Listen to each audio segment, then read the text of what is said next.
SKOL Vikings, let's win this game. Vikings fan, get ready for a wave of shocking revelations after the latest game. That loss in Ireland exposed brutal flaws in the offensive line. But hold on, because there's also an unexpected trade that's going to shake up this team, and that's not even the biggest headline. The head coach opened up about that disastrous final drive, but wait, because the brutal stretch of opponents ahead could turn this season into a nightmare if new strategies don't come fast.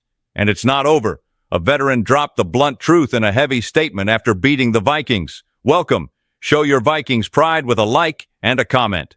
The loss in Dublin dropped a huge weight on the Minnesota Vikings, and it wasn't just because of the close score against the Pittsburgh Steelers. The real issue was the way mistakes piled up on an international stage. The team dug itself into an 18-point hole early, and despite the fourth-quarter rally, just couldn't climb out. Carson Wentz actually put up solid passing numbers, throwing for more than 300 yards and 2 touchdowns, but the 6 sacks he took and 2 deflected interceptions showed just how beaten down and inconsistent this offensive line has become with all the injuries. And it didn't stop there. Discipline was a disaster. 8 penalties, the 4th game in a row with at least that many, and several of them at critical moments. A 54-yard return wiped out, an intentional grounding call in the final minute, even a delay of game that killed all hopes of pushing it to overtime. Kevin O'Connell didn't hide his frustration, admitting he has to fix those pre- and post-snap mistakes immediately.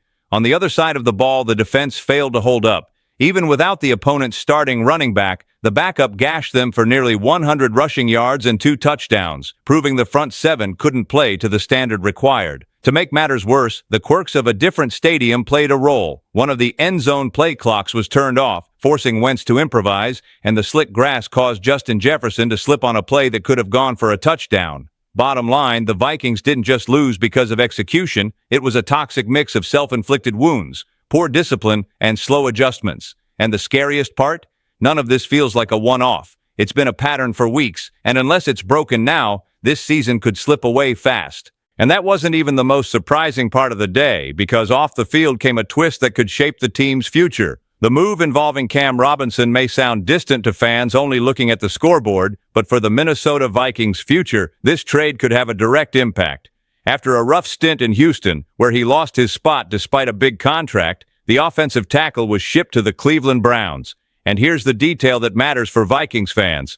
Robinson has to play for Minnesota to land a more valuable compensatory pick in the 2026 draft. In Houston, he was riding the bench, but in Cleveland, he's stepping right into a starting role, with DeJuan Jones out for the season and his backup struggling badly. If Robinson stays healthy and logs enough snaps, the Vikings could secure as high as a 4th-round pick, essentially getting back what they gave up when they traded for him to replace Christian Darrisaw last year. Funny thing is, his stint in Minnesota was a roller coaster. He started off strong, looked like the answer, but then collapsed with the rest of the O-line as the team stumbled against the Lions and Rams. Now, ironically, the same player who left a sour taste might deliver valuable draft capital to help rebuild the roster. But of course, there's a catch. The twist of fate has Robinson making his Browns debut against the Vikings this Sunday in London, and there's no denying he's a big upgrade for Cleveland's left side, which has been a turnstile. His matchup with Jonathan Greenard will be fascinating, though still tilted toward Minnesota on paper.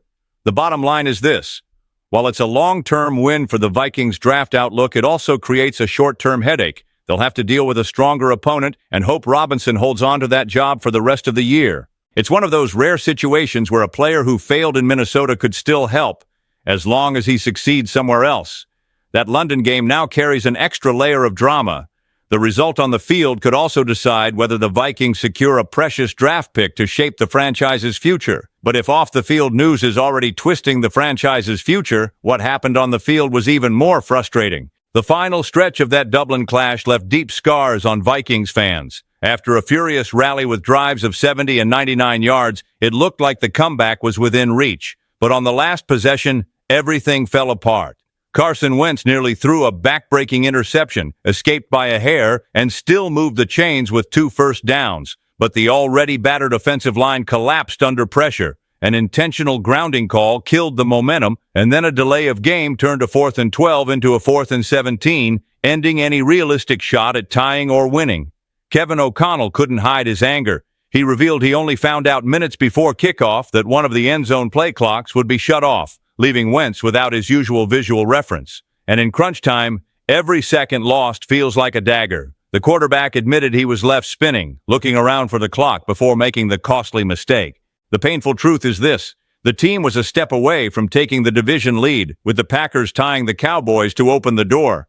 That failure cost far more than a single game. It cost a chance to send a message across the NFC North, and it wasn't just the clock. O'Connell said they had a play dialed up for a big chunk gain, but execution broke down when the tight end released his block too soon. One detail flipped a potential field goal attempt into complete frustration. This is the kind of sloppiness that separates contenders from pretenders. Once again, fans are left with the sting of seeing the talent, seeing the fight, but watching discipline and focus vanish when it matters most. It's brutal to see a team dig its own grave with controllable mistakes, especially when the window to win was wide open. The loss wasn't just to the Steelers, it was a loss of maturity, of seizing a game that was right there for the taking. And if that wasn't enough, the road ahead could turn this season into pure survival mode.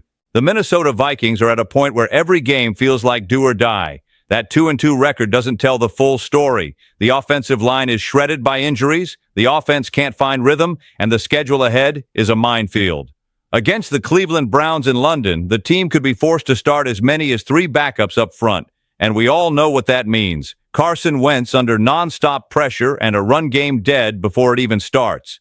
The evidence is already there. With a healthy line against the Bengals, Jordan Mason ran for more than 100 yards. But with patchwork blocking against the Steelers, he was held to 57 yards on 16 carries, his longest run only 9 yards. The pattern is clear. When the line is banged up, the whole offense collapses, and the schedule doesn't let up. After Cleveland comes the undefeated Philadelphia Eagles, followed by the Los Angeles Chargers and Detroit Lions, both tough and rolling.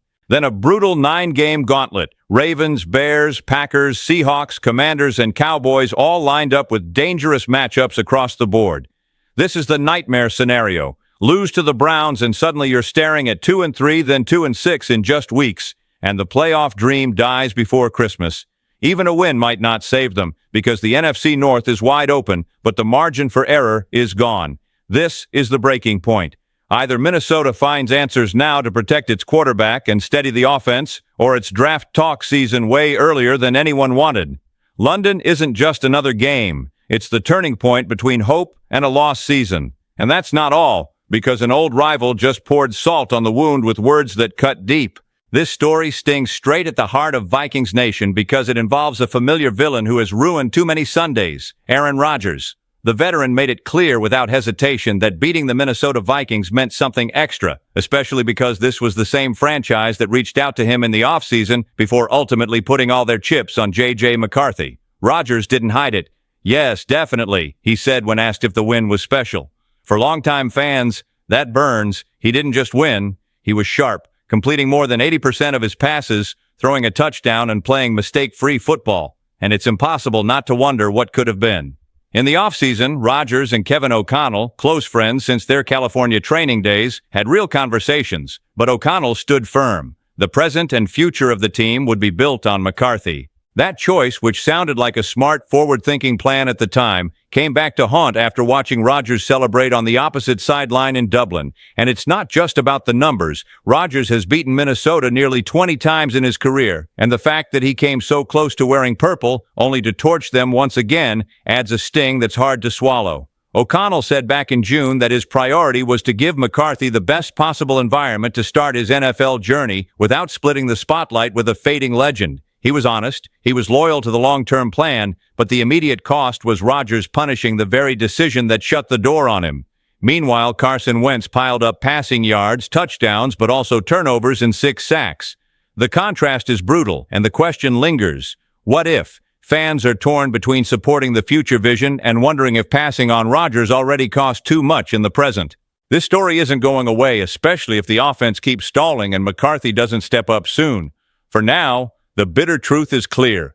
Rodgers didn't forget, and he made sure the Vikings didn't either. Vikings fan, what we've seen these past few weeks isn't just a string of games, it's a reality check on where this team is and where it's headed. From discipline issues to roster moves to sideline decisions to rivals rubbing salt in the wound, this is the moment that demands courage and answers. But none of it means anything without you, the fans, the heartbeat of this team. Now is the time to support, to question, to debate, because this ride is far from over. So let me ask you, which part of this team needs to respond first to keep the season alive? Drop a comment, share this video, and hit that subscribe button for all the latest Vikings updates. Stay tuned. SKOL Vikings, let's go!